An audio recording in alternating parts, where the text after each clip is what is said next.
BDO Gold Union Pay, worth it bang mag-apply dito sa card na to? Ano yung mga perks niya? Pag-uusapan natin yan. Watch this video. Hi mga CCs, it's Trixie and I am back with Credit Card Honest Review. So for today's video, episode 10 na tayo. Pag-usapan natin ito, BDO Gold Union Pay. Okay, first, disclaimer, this is just based on my opinion, based on my research. Okay, so let's start. This card is from BDO and under siya ng Union Pay.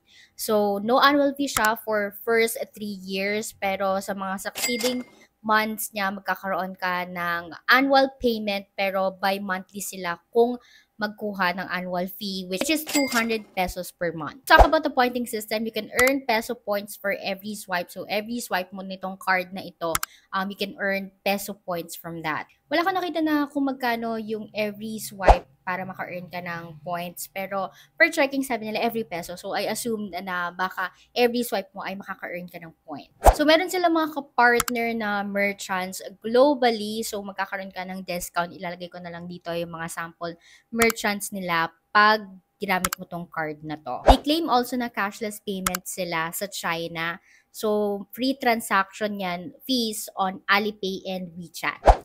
Kung tatanungin nyo, pwede ba ang installment program dito sa card na ito? Yes, meron silang installment program and makikita mo to sa app or pwede kang tumawag kung in case magbibilihin ka, ginamit mo tong card na to at gusto mo siyang ipa-installment. Pagdating sa bills payment, marami rin silang mga partner at pwede mo siyang ilagay sa auto charge sa app din mismo.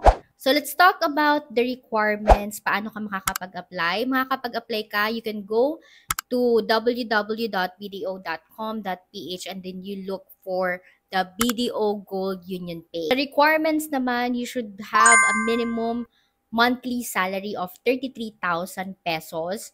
And yung mga requirements, just the usual requirements when it comes to applying to credit card, like yung mga ITR, payslip, valid ID. So, honest thoughts tayo, may i-recommend ko ba siya? And kung i-recommend ko siya, kanino ko siya i-recommend? So, personally, hindi pa ako masyadong familiar sa Union Pay, mga Visa, Mastercard, and JCB. Yan pa lang yung na-itatry ko.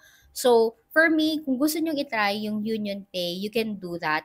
Pero kung medyo tulad ko kayo na hindi pa masyadong familiar sa mga perks nitong Union Pay, I think you can skip this credit card. Pero kung i-recommend ko siya, kanino ko siya i-recommend? I think ma-recommend ko siya sa mga madalas mag-travel. Kasi I think yung mga global offers nila as well as yung mga cashless payment nila, ma-maximize nyo yung perks nyo pag ginamit nyo tong card na to.